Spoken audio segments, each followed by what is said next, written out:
नमस्कार मित्रों, मैं Sunil Kumar ABC science tuition Pokhara बाजार से 10वीं क्लास का एक छोटा सा प्रश्न है। देखिए बोर्ड पर है, इसको हम आपको बनाने जा रहे हैं, ये समझाने जा रहे हैं। दो लगातार धन पूर्णांक संख्याओं का गुणनफल कितना है? 6।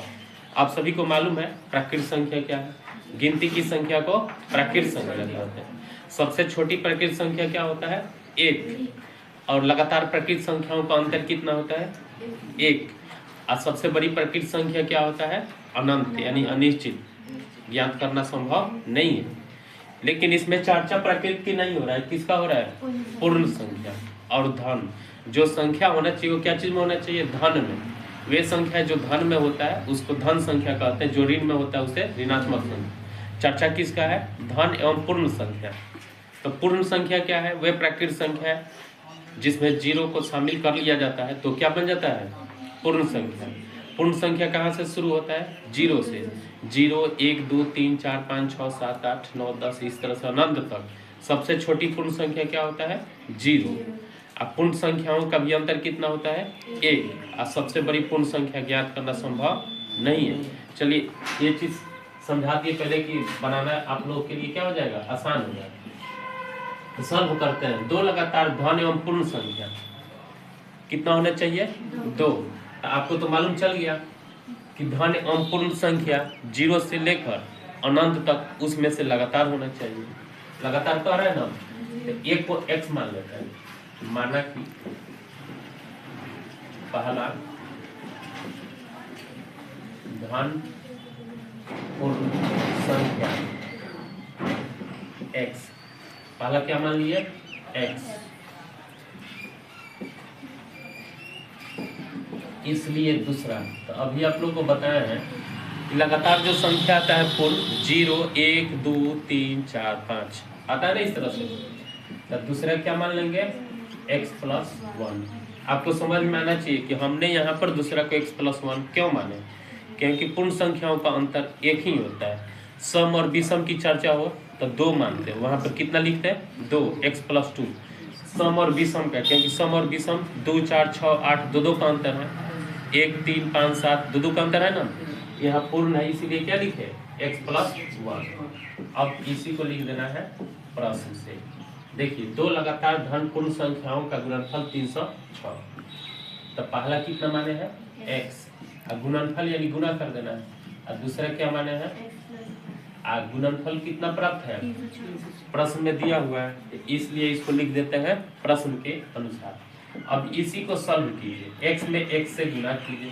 गुना किया तो एक बार इसमें एक बार इसमें, तो x में x से गुना कीजिएगा x²। x में 1 से गुना कीजिएगा ये इधर में प्लस में है, इधर में आ जाएगा तो 306। तो अब यहाँ पर थोड़ा सा समझना है। आपका सिर्फ समीकरण निकालने के लिए कह रहा था, समीकरण तो निकल गया है, लेकिन हम प्रयास करेंगे पूरा सॉल्व करेंगे। क्या करेंगे? पूरा सॉल्व करेंगे। अब इसको चाहो तो आप गुणनखंड पर बना सकते हो, चाहे ABC पर भी बना सकते हो। किस पर बना दिया जाए? सोचो आप लोग। गुणनखंड पर भी बना सकते हो, ABC पर। ABC पर ही बनाते हैं ताकि बनाना आसान हो। A है, ये B है, ये C। तो A की जगह पर कितना लिखोगे? 1। आप B की जगह पर कितना लिखोगे?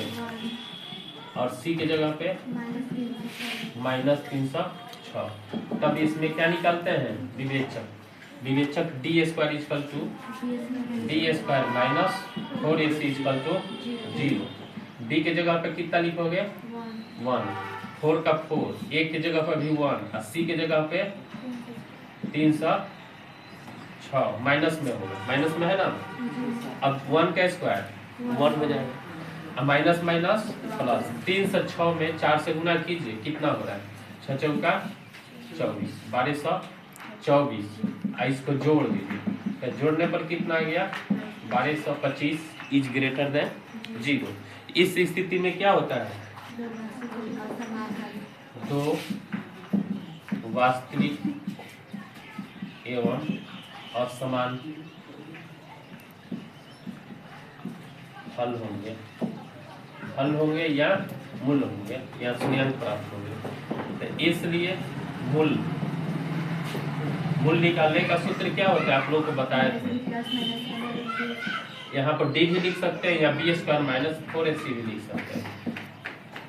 माइनस का माइनस लिख देंगे, डी की जगह पे देखिए क्या चीज है, -1, तो माइनस सूत्र से, यहाँ पर क्या है +1, तो -1 हो गया, प्लस माइनस डी की जगह पे 1225/2a, ए की जगह पे क्या है 1। अब इसी को सॉल्व करते हैं, -1 प्लस माइनस 1225 का वर्गमूल कितना होता है 35, 2 का 2, अल्फा का मान प्लस है, बीटा का मान, तो देखिए अल्फा का मान प्लस